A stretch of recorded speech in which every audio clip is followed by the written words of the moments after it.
ಇರತಕ್ಕಂಥ ಜೀವನವನ್ನ ನಡೆಸಿ ಆ ಮೂಲಕ ನಮ್ಮ ಬದುಕಿಗೆ ಬೆಳಕನ್ನ ನೀಡಿರುವ ಶರಣರೊಬ್ಬರಾಗಿರ್ತಕ್ಕಂಥ ಕಲಿಕೇತ ಬೊಮ್ಮಯ್ಯನ ಕುರಿತು ನಾವು ಇವತ್ತು ಅನುಭವವನ್ನ ಮಾಡಿಕೊಳ್ಳೋಣ. ಆತ ಎಂಥ ಗಟ್ಟಿಗ ಶರಣ ಅಂತ ಹೇಳಿದ್ರೆ, ಅಕ್ಕ ಮಹಾದೇವಿ ಕದಳಿಯನ್ನ ದಾಟಿ ಕಲ್ಯಾಣಕ್ಕೆ ಬರುವಂಥ ದೃಶ್ಯ ಬಹಳ ಹೃದಯಂಗಮಯವಾಗಿರ್ತಕ್ಕಂಥ ದೃಶ್ಯ. ಅದನ್ನ ಅಕ್ಕನ ಸಂದರ್ಭದಲ್ಲಿಯೇ ನೋಡೋಣ. ಆದರೆ ಇಲ್ಲಿ ಅಕ್ಕ ಆ ಕೌಶಿಕನ ಕದಂಬ ಹಸ್ತವನ್ನ ತಪ್ಪಿಸಿಕೊಂಡು ನದಿ ತೊರೆ ಕೆರೆಗಳನ್ನು ದಾಟಿ ಆ ಕದಳಿಯನ್ನ ತುಳಿದು ಕಲ್ಯಾಣವನ್ನು ಪ್ರವೇಶ ಮಾಡಿದಾಗ ಕಲ್ಯಾಣದ ಮಹಾಮನೆಯ ಪ್ರವೇಶ ದ್ವಾರದಲ್ಲಿ ಅಕ್ಕನನ್ನ ಎದುರುಗೊಂಡಿರ್ತಕ್ಕಂಥವರು ಯಾರು ಅಂದ್ರೆ ಕಲಿಕೇತ ಬೊಮ್ಮಯ್ಯ. ಅವಳನ್ನು ಪರೀಕ್ಷೆ ಮಾಡ್ತಾನೆ. ಆ ಅಕ್ಕನಲ್ಲಿ ಒಂದು ಅದ್ಭುತವಾಗಿರ್ತಕ್ಕಂಥ ವಚನವನ್ನ ಆ ಸಂದರ್ಭದಲ್ಲಿ ಹೇಳ್ತಾನೆ. ಕಾಯದಲ್ಲಿ ಕಳವಳವಿರಲು, ಪ್ರಾಣದಲ್ಲಿ ಮಾಯೆ ಇರಲು, ಏತರ ಗಮನ ಏತರ ನಿರ್ವಾಣ, ಮಹಲಿಂಗ ತ್ರಿಪುರಾಂತಕನು ನಿನ್ನ ಸಂಸಾರಿ ಎಂಬನಲ್ಲದೆ ಸಜ್ಜನೆ ಎಂದು ಕೈ ಹಿಡಿವನಲ್ಲ ಕೇಳಾ ಮರುಳೆ. ಅಕ್ಕ ವಿವಸ್ತ್ರಳಾಗಿ ಕೇಶಾಂಬರಳಾಗಿ ನಿಂತಿದ್ದಾಳೆ. ಯಾವ ಕೌಶಿಕ ಅಕ್ಕನ ದೇಹದ ವಾಸನೆಗೆ ಮರುಳಾದ ಸ್ವಾನನಂತೆ ಬಂದು ಅವಳನ್ನು ಮುಟ್ಟಲು ಪ್ರಯತ್ನ ಮಾಡಿದಾಗ ಆತ ಹಿಡಿದ ಸೀರೆಯನ್ನ ಅಲ್ಲೇ ಕಳಚಿ ತನ್ನ ದೇಹವನ್ನ ಕೇಶಾಂಬರಗಳಿಂದ ಕೂದಲುಗಳಿಂದ ಮುಚ್ಚಿಕೊಂಡು ಕಲ್ಯಾಣದ ಅಣ್ಣ ಬಸವಣ್ಣನ ಮಹಾಮನೆಯ ಅನುಭವ ಮಂಟಪಕ್ಕೆ ಅಡ್ಮಿಷನ್ ಕೇಳಾಕ್ ಬಂದಾಳ. ಬಹಳ ಜನರು ನಾವೇನ್ ತಿಳ್ಕೊಂಡಿವಿ ಅಂದ್ರೆ 12ನೇ ಶತಮಾನದ ಶರಣರ ಅನುಭವ ಮಂಟಪ ನಾವು ಯಾರ್ದೋ ಒಬ್ರು ಸ್ವಾಮಿಗಳ ಪ್ರವಚನಕ್ಕೆ ಹೋಗಿ ಕೇಳಾಕ ಕುಂದ್ರಂಗ್ ಇದ್ದಿದ್ದಿಲ್ಲ. ಅಲ್ಲಿ ಅಡ್ಮಿಷನ್ ಟಿಕೆಟ್ ಬೇಕಾಗಿತ್ತು. ಆ ಅಡ್ಮಿಷನ್ ಟಿಕೆಟ್ ಎಷ್ಟು ಸ್ಟ್ರಿಕ್ಟ್ ಆಗಿತ್ತು ಅಂದ್ರ ಈ ವಸ್ತು, ಈ ವ್ಯಕ್ತಿ ಈ ಒಂದು ರೆವಲ್ಯೂಷನ್ನಲ್ಲಿ, ಕ್ರಾಂತಿಯಲ್ಲಿ ಭಾಗವಹಿಸ್ಲಿಕ್ಕೆ ಯೋಗ್ಯ ಅದನೋ ಹೇಗೋ ಅಂತ ಪರೀಕ್ಷೆ ಮಾಡ್ತಾ ಇದ್ರು. ದೂರದ ಅಫಘಾನಿಸ್ತಾನದಿಂದ ಬಂದ್ರು ಮರಳಶಂಕರ ದೇವರು, ಎಲ್ಲೋ ಒಡಿಸ್ಸಾದಿಂದ ಬಂದ್ರು. ಅವರ ಭಾಷೆ ಅವರಿಗೆ ತೊಂದರೆ ಆಗಲಿಲ್ಲ, ಅವರ ವೇಷಭೂಷಣಗಳು ತೊಂದರೆ ಆಗಲಿಲ್ಲ, ಅವರ ಆಚಾರ ವಿಚಾರಗಳು ತೊಂದರೆ ಆಗಲಿಲ್ಲ, ಅವರ ಪೂರ್ವಾಪರ ಜೀವನವೂ ಕೂಡ ಅವರಿಗೆ ತೊಂದರೆ ಅನಿಸ್ಲಿಲ್ಲ. ಇನ್ನು ಜಾತಿ ಮತ ಪಂಥಗಳಂತೂ ಲೆಕ್ಕಕ್ಕೆ ಬರಲಿಲ್ಲ. ಆದರೆ ಅವರಲ್ಲಿ ಈ ಬದಲಾವಣೆಗೆ ಒಡ್ಡಿಕೊಳ್ಳುವಂತ ಮನೋಸ್ಥಿತಿಯನ್ನ ಅಭ್ಯಾಸ ಮಾಡಿ ಪರೀಕ್ಷಿಸಿ ಒಳಗೆ ಬಿಡುವಂತ ಜಗತ್ತಿನ ಬಹುದೊಡ್ಡ ಮನೋಶಾಸ್ತ್ರಜ್ಞರು ಯಾರು ಅಂತ ಹೇಳಿದ್ರೆ ಬಸವಾದಿ ಪ್ರಮುಖರು. ಎಂತ ಆಶ್ಚರ್ಯ! ಇವತ್ತು ನಮ್ಮ ಹೊಟ್ಟೆಯಲ್ಲಿ ಹುಟ್ಟಿರ್ತಕ್ಕಂಥ ಮಗನ ತಲೆಯಾಗ ಏನದು ಅನ್ನೋದು ನಮಗೆ ಗೊತ್ತಾಗೋದಿಲ್ಲ. ಮದುವೆಯಾಗಿ ಮಕ್ಕಳನ್ನು ಹಡೆದು ವಯಸ್ಸೇ ಮುಗಿದು ಹೋಗುವಂತ ಕಾಲಘಟ್ಟದಲ್ಲಿಯೂ ಕೂಡ ನನಗೆ ಅವಳು ಸಂಪೂರ್ಣವಾಗಿ ಅರ್ಥವಾಗಿಲ್ಲ, ನಾನು ಅವಳಿಗೆ ಸಂಪೂರ್ಣವಾಗಿ ಅರ್ಥವಾಗಿಲ್ಲ. ಕೇವಲ ಒಂದು ಸಂದರ್ಭದ ಪ್ರಶ್ನೆಗಳ ಸುರಿಮಳೆಯನ್ನು ಗರೆದು ಅವರನ್ನು ಅರ್ಥೈಸಿಕೊಳ್ಳುವಂತ ಕ್ವಶ್ನರಿಗಳನ್ನ ತಯಾರು ಮಾಡಿರ್ತಕ್ಕಂಥ ಜಗತ್ತಿನ ಮೊಟ್ಟ ಮೊದಲ ಅನುಭಾವಿಗಳು ಯಾರು ಅಂತ ಹೇಳಿದ್ರೆ 12ನೇ ಶತಮಾನದ ಬಸವಾದಿ ಪ್ರಮುಖರು. ಅಕ್ಕ ತನ್ನ ಮೊಲೆಮುಡಿಗಳನ್ನ ಕೂದಲುಗಳಿಂದ ಮುಚ್ಚಿಕೊಂಡು ಬಂದಿದ್ದಾಳೆ. ಪರೀಕ್ಷೆ ಮಾಡಲಿಕ್ಕೆ ಬೊಮ್ಮಯ್ಯನನ್ನು ಕಳಿಸಿದ್ದಾರೆ. ಬೊಮ್ಮಯ್ಯ ಪ್ರಶ್ನೆ ಮಾಡ್ತಾನೆ ಅಕ್ಕನಿಗೆ,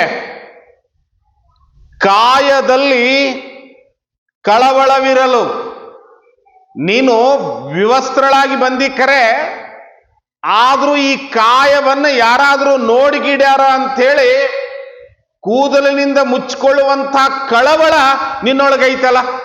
ನೋಡ್ರಿ ಎಂಥ ಪ್ರಶ್ನೆ ಅವನು. ಮತ್ತೆ ಅಕ್ಕ ಬಹಳ ಧೀರವಾಗಿ ಉತ್ತರ ಕೊಡ್ತಾಳೆ. ಆ ಮಾತು ಬೇರೆ, ಅದು ಅಕ್ಕನ ಸಂದರ್ಭದಲ್ಲಿ ನೋಡೋಣ. ಪ್ರಾಣದಲ್ಲಿ ಮಾಯೆ ಇರಲು ನೀನು ಕೌಶಿಕ ನಿನ್ನ ಮಾಯೆಗೆ ಮೋಹವಾಗಿದ್ದ ಅನ್ನುವಂಥ ಭ್ರಮೆ ನಿನ್ನ ತಲೆಯೊಳಗಿನ ಇತ್ತಂದ್ರ ನೋಡ್ರಿ ಎಂಥ ವಿಚಿತ್ರ. ಯಾವ ಹಳೆಯ ಜೀವನವನ್ನ past is past, it is our past, forget it ಅಂದ್ರು ತತ್ವಶಾಸ್ತ್ರಜ್ಞರು. ಆದ್ರೆ ನಾನು ಇಲ್ಲಿ ಕುಂತೀನಿ ಖರೆ, ನಾನು ನನ್ನ ಮುದ್ದೆ ಬಿಹಾಳದ ನನ್ನ ಮನೆಯೊಳಗಿದ್ನಿ ಅಂದ್ರ, ಕೊಂಡೂರು ನನ್ನ ಹೊಲದಾಗಿದ್ನಿ ಅಂದ್ರ ನನ್ನ ಬಾಯಿಯೊಳಗೆ ಈ ಮಾತುಗಳು ಅಷ್ಟು ಅಧ್ಯಕ್ಷೀಯವಾಗಿ ಬರೋದಿಲ್ಲ. ಹಾಗೆ ಕೇಳ್ತಾನೆ, ಕಾಯದಲ್ಲಿ ಕಳವಳವಿರಲು ಪ್ರಾಣದಲ್ಲಿ ಮಾಯೆ ಇರಲು ಯಾವ ಗಮನ, ಯಾವ ನಿರ್ವಾಣ?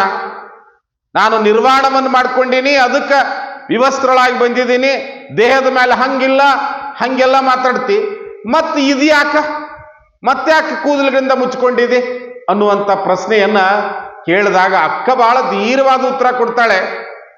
ಮಹಾಲಿಂಗ ತ್ರಿಪುರಾಂತಕನು ನಿನ್ನನ್ನ ಸಂಸಾರಿ ಅಂತನ ಕರಿತಾನ.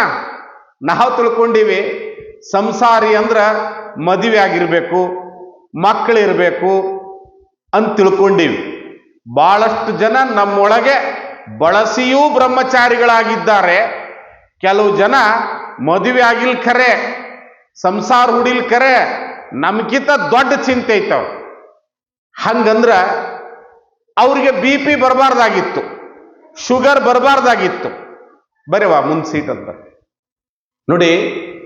ಡಾಕ್ಟರ್ ಋಷಭೇಂದ್ರ ಸ್ವಾಮಿ ಅಂತ ಬಹುದೊಡ್ಡ ಕನ್ನಡದ ಪಂಡಿತರು, ಇಲ್ಲಿ ಬಹಳ ಜನರಿಗೆ ಪರಿಚಯ ಇರಬಹುದು. ಕರ್ನಾಟಕ ವಿಶ್ವವಿದ್ಯಾಲಯದ ಕನ್ನಡ ಡಿಪಾರ್ಟ್ಮೆಂಟಿನ ಹೆಡ್ ಆಫ್ ದಿ ಡಿಪಾರ್ಟ್ಮೆಂಟ್ ಆಗಿ ಕೆಲಸ ಮಾಡಿದವರು. ಅವ್ರ ಕೈಯೊಳಗೆ ಕಲ್ತಿರ್ತಕ್ಕಂಥ ಸಾವಿರ ಜನ, ಯಾವ ಗದುಗಿನ ತೋಂಟದ ಜಗದ್ಗುರುಗಳಿದ್ರಲ್ಲ ಅವರು ಕೂಡ ಅವ್ರ ಕೈಯಾಗ ಕಲ್ತವ್ರು. ಇಂಥವ್ರನ್ನ ಒಂದು 300 ಮಂದಿನ ಕೂಡಲ ಸಂಗಮದೊಳಗೆ ಕರೆದಿದ್ರು ಅವರೇ. ಯಾವ ಡಂಬಳದ ಅನ್ನದಾನೇಶ್ವರ ಮಹಾಸ್ವಾಮಿಗಳು ಹಾಗೂ ಋಷಭೇಂದ್ರ ಸ್ವಾಮಿಗಳು ಕೂಡಲ ಸಂಗಮಕ್ಕೆ ಕರೆದಿದ್ರು. ಆ ಸಮಾರಂಭವನ್ನು ನೋಡ್ಬೇಕಂತ ನಾನು ಡಿಗ್ರಿ 2nd ಇಯರ್ ಓದ್ತಿದ್ದೆ. ಡಿಗ್ರಿನಲ್ಲಿ ಬಿಜಾಪುರದಿಂದ ನಾನು ಕೂಡಲ ಸಂಗಮಕ್ಕೆ ಹೋಗಿದ್ದೆ. ದೊಡ್ಡ ಚರ್ಚೆ ನಡೆದಿತ್ತು. ಋಷಭೇಂದ್ರ ಸ್ವಾಮಿಗಳು ಮಾತಾಡ್ಲಿಕ್ಕೆ ಎದ್ದು ನಿಂದಿರ್ಲಿಕ್ಕೆ ಹೋದ್ರು, ಆಗ್ಲಿಲ್ಲ, ತಾಕತ್ತಾಗ್ಲಿಲ್ಲ. ಕುಂತಲ್ಲೇ ಮಾತಾಡು ಅಂತ ಹೇಳಿದ್ರು. ಇಲ್ಲ, ಅದು ಸಭೆಯ ಸೌಜನ್ಯತೆಯನ್ನು ಮೀರ್ಲಿಕ್ಕೆ ಬರುವುದಿಲ್ಲ ಅಂಥೇಳಿ ಇಬ್ಬರು ರಟ್ಟಾಗಿ ಕೈ ಹಿಡ್ಕೊಂಡು ಹೋಗಿ ಡಯಾಸಿಗೆ ನಿಲ್ಲಿಸಿದ್ರು. ಡಯಾಸ್ ಮೇಲೆ ಓರ್ಕೊಂಡು ಮಾತಾಡ್ತಿದ್ರು. ಈ ವೇದಿಕೆ ಮೇಲೆ 300 ಜನ ಸ್ವಾಮೀಜಿಗಳು ಕುಂತಿದ್ದಾರೆ. ಅದರಲ್ಲಿ ಕೆಲವು ಜನ ಕೆಮ್ಮಲಿಕ್ಕತ್ರು, ಕೆಲವು ಜನ ಸೀನ್ಲಿಕ್ಕತ್ರು, ಕೆಲವು ಜನ ಆಕಳಿಸ್ಲಿಕ್ಕತ್ರು. ಅವಾಗ ಋಷಭೇಂದ್ರ ಸ್ವಾಮಿಗಳ ಕಡೆ ಹೊಳ್ಳಿ ಒಂದು ಮಾತು ಹೇಳಿದ್ರು. ನೀವು ಶಿವಯೋಗವನ್ನ ನಿತ್ಯ ಅನುಷ್ಠಾನ ಮಾಡುತ್ತೀರಾ ಅಂತ ಕೇಳಿದ್ರು ಅವರು. ಒಂದು ವೇಳೆ ನೀವು ಶಿವಯೋಗವನ್ನ ನಿತ್ಯ ಅನುಷ್ಠಾನ ಮಾಡುತ್ತಿದ್ದರೆ ನಿಮಗೆ ಸಭೆಯಲ್ಲಿ ಕೆಮ್ಮು ಬರ್ತಿದ್ದಿಲ್ಲ, ಆಕಳಿಕೆ ಬರ್ತಿದ್ದಿಲ್ಲ, ಬೇಜಾರಾಗ್ತಿದ್ದಿಲ್ಲ. ನಾನು ನಿಮಗೆ ಕಲಿಸಿರ್ತಕ್ಕಂಥ ಶಿಕ್ಷಕ ಅಂತ ಹೇಳ್ಕೊಳ್ಳಿಕ್ಕೆ ಮುಜುಗರ ಆಗ್ತದೆ ಅನ್ನುವಂಥ ಮಾತನ್ನ ನೇರವಾಗಿ ಸ್ವಾಮಿಗಳಿಗೆ ಹೇಳಿದ್ರು. ಹಾಗೆ ನಿರ್ವಾಣ ಅನ್ನೋದು ಸಾಣದಲ್ಲ. ಅಂಥ ಕಲಿಕೇತ ಬೊಮ್ಮಯ್ಯ ಎಲ್ಲಿ ಅವನು? ಎತ್ತಣ ಮಾಮರ ಎತ್ತಣ ಕೋಗಿಲೆ ಎತ್ತಣೆಂದಿತ್ತ ಸಂಬಂಧವಯ್ಯ. ಆದ್ಯವಚನಕಾರ ಹೇಳ್ತಾನೆ ಈ ಮಾತನ್ನು. ಈತ ಆಂಧ್ರದ ಪಡೂರು ಅನ್ನುವಂಥ ಒಂದು ಊರಿನ ಅಕ್ಕಸಾಲಿಗ. ನೋಡ್ರಿಲಿ, ನಾವು ಅಂದ್ಕೊಂತೀವಿ ಇವತ್ತ ನಾವು ಲಿಂಗಾಯತರು, ನಾವು ಅವರಲ್ಲ, ನಾವು ವೀರಶೈವರಲ್ಲ, ನಾವು ಲಿಂಗಾಯತರು ಅಂತೇಳಿ ಹೊಡೆದಾಡ್ತೀವಿ. ಆದರೆ 12ನೇ ಶತಮಾನದಲ್ಲಿ ಪಂಚಾಳ ಕುಲದಲ್ಲಿ ಹುಟ್ಟಿರ್ತಕ್ಕಂಥ, ವಿಶ್ವಕರ್ಮ ಕುಲದಲ್ಲಿ ಹುಟ್ಟಿರ್ತಕ್ಕಂಥ ಕಲಿಕೇತ ಬೊಮ್ಮಯ್ಯ, ಆತ ಶರಣರ ತತ್ವ ಆದರ್ಶಗಳನ್ನು ನೋಡಿ ಕಲ್ಯಾಣಕ್ಕೆ ಬಂದ. ಹಾಗೆ ಬರಲಿಕ್ಕೆ ಆತನ ಜೀವನದಲ್ಲಿ ಒಂದು ಘಟನೆ ನಡೆಯಿತು. ಆತನ ತಾಯಿ ಕಲಿದೇವಿ, ಬಹುಶಃ ಶರಣರ ತಂದೆ ತಾಯಿಗಳ ಕುರಿತಾಗಿ ಅಷ್ಟೇ ಅಲ್ಲ, ಅವರ ಪೂರ್ವಾಶ್ರಮದ ಗುರುಗಳ ಕುರಿತಾಗಿ ಎಲ್ಲೂ ತಮ್ಮ ವಚನಗಳಲ್ಲಿ ಹೇಳಿಕೊಂಡಿಲ್ಲ.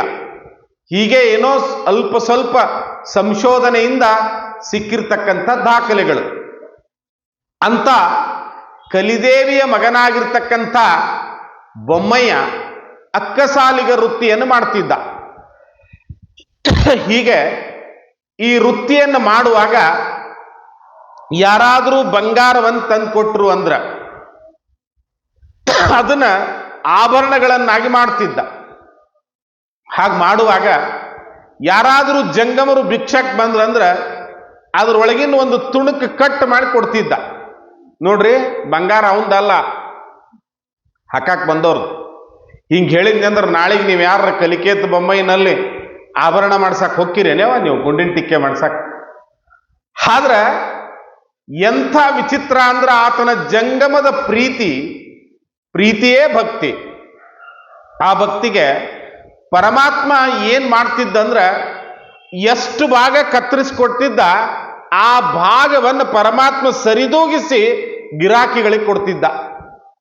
ಯಾರಿಗೂ ವ್ಯತ್ಯಾಸ ಅನಿಸ್ತಿದ್ದಿಲ್ಲ. ಇದು ಅವನ ಜೀವನದ ಪದ್ಧತಿಯಾಗಿತ್ತು. ಒಂದು ಬಾರಿ ಆತನ ಗುರುಗಳು, ಬಹುಶಃ ಗುರುವಿನ ಹೆಸರು ಇಲ್ಲ, ಬಹುಶಃ ಪಂಚಾಳ ಕುಲದಲ್ಲಿ ಹುಟ್ಟಿರೋದರಿಂದ ಆತನ ಪೂರ್ವಾಶ್ರಮದ ಮನೆಯ ಗುರುಗಳು ಅಂತ ಅನ್ಕೊಳ್ಳೋಣ. ಅವರು ಕೂಡ ಬೊಮ್ಮಯ್ಯನ ಹತ್ರ ಬಂದರು. ಬೊಮ್ಮಯ್ಯ, ನೀನು ಬ್ರಹ್ಮ, ನೀನು ಸೃಷ್ಟಿಕರ್ತ, ನೀನು ಅದಕ್ಕೆ ನಿನ್ನ ಕೈಯಿಂದ ಒಂದು ಆಭರಣ ಮಾಡಿಸ್ಕೋಬೇಕಂತ ಮಾಡೀನಿ ಅಂತ ಹೇಳಿ ಒಂದು 10-20 ಗ್ರಾಮ್ ಬಂಗಾರವನ್ನು ಅವ್ನು ಕೊಟ್ಟರು. ಕೊಟ್ಟಾಗ ಅವತ್ತು ಜಂಗಮ ಬರಲಿಲ್ಲ, ಯಾರು ಕೇಳಿಕ್ ಬರಲಿಲ್ಲ. ಮತ್ತು ಗುರುವಿನ ಬಂಗಾರ ಇರೋದ್ರಿಂದ ಹಿಡಿಲಿಕ್ಕೆ ನನಗೆ ಹಕ್ಕೂ ಇಲ್ಲ ಅಂತ ಹೇಳಿ ಎಷ್ಟು ಕೊಟ್ಟಿದ್ದ ಅಷ್ಟೂ ಬಂಗಾರದ ಆಭರಣವನ್ನು ಮಾಡಿ ಗುರುಗಳಿಗೆ ಕೊಟ್ಟ. ಗುರುಗಳಂದ್ರು, ನೋಡು, ನೀನು ಶಿಷ್ಯ, ನಾನು ಗುರು, ಆದ್ರೆ ವ್ಯವಹಾರವೇ. ಆ ಕಾರಣದಿಂದ ಅಕ್ಕರೆ ಬಂದ್ರ ಉಂಡು ಹೋಗೋಣಂತ, ಲೆಕ್ಕ ಬಂದ್ರ ಲೆಕ್ಕನೆಯಪ್ಪ ಅಂಥೇಳಿ ತೂಗು ಅಂದ. ಅವ ಅದರಲ್ಲಿ ಕದ್ದಿದ್ದೇ ಇಲ್ಲ, ಅಥವಾ ಎತ್ತಿ ಇನ್ನೊಬ್ಬರಿಗೆ ಕೊಟ್ಟಿದ್ದಿಲ್ಲ. ಹೀಗಾಗಿ ತೂಕ ಮಾಡ್ಲಿಕ್ಕೆ ಹೋದ. ತೂಕದಲ್ಲಿ ವ್ಯತ್ಯಾಸ ಬಂತು, ಸ್ವಲ್ಪ ಕಡಿಮೆ ಆಯ್ತು. ಮತ್ತೆ ತೂಕ ಮಾಡಿದ, ಕಡಿಮೆನೇ ಆಯ್ತು. ಅವಾಗಂದ, ಈ ಜೀವನ ನಶ್ವರ. ವೈರಾಗ್ಯ ಬಂತು. ಅಕ್ಕಸಾಲಿಗ ಅಕ್ಕನ ಬಂಗಾರ ಬಿಡ್ಲಿಲ್ಲ ಅಂತಿದ್ರು, ಒಪ್ಕೊಂತೀನಿ. ಆದ್ರೆ ಗುರುವಿನ ಬಂಗಾರವನ್ನು ಕಳುವು ಮಾಡಿರ್ತಕ್ಕಂಥ ಅಪವಾದ ನನಗೆ ಬಂತಲ್ಲ, ಬೇಡ ಅಂತ ಹೇಳಿ ಆ ಪುಣ್ಯಾತ್ಮ ಅವತ್ತೇ ಪಡೂರನ್ನು ಬಿಟ್ಟು ಕಾಲ್ನಡಿಗೆಯಿಂದ ಸಂಚಾರ ಮಾಡ್ತಾ ಲೋಕದ ಅನುಭವಗಳನ್ನು ಗಟ್ಟಿಗೊಳಿಸ್ತಾ ಸಂಚಾರಕ್ಕೆ ಹೊಂಟ. ಈಗ ಸಂಚಾರ ಮಾಡ್ತಾ ಎಲ್ಲಿ ಬರ್ತಾನೆ ಅಂದ್ರೆ ಕಲ್ಯಾಣಕ್ಕೆ ಬರ್ತಾನೆ. ಕಲ್ಯಾಣದ ಶರಣರ ಪ್ರಭಾವಕ್ಕೆ ಒಳಗಾಗಿರ್ತಕ್ಕಂಥ ಕಿನ್ನರಿ ಬೊಮ್ಮಯ್ಯನ ಅನಂತ ಲೀಲೆಗಳು ಜರುಗುವುದೇ ಕಲ್ಯಾಣದಲ್ಲಿ. ಆಗಲೇ ನಾವು ಒಂದು ಪವಾಡವನ್ನು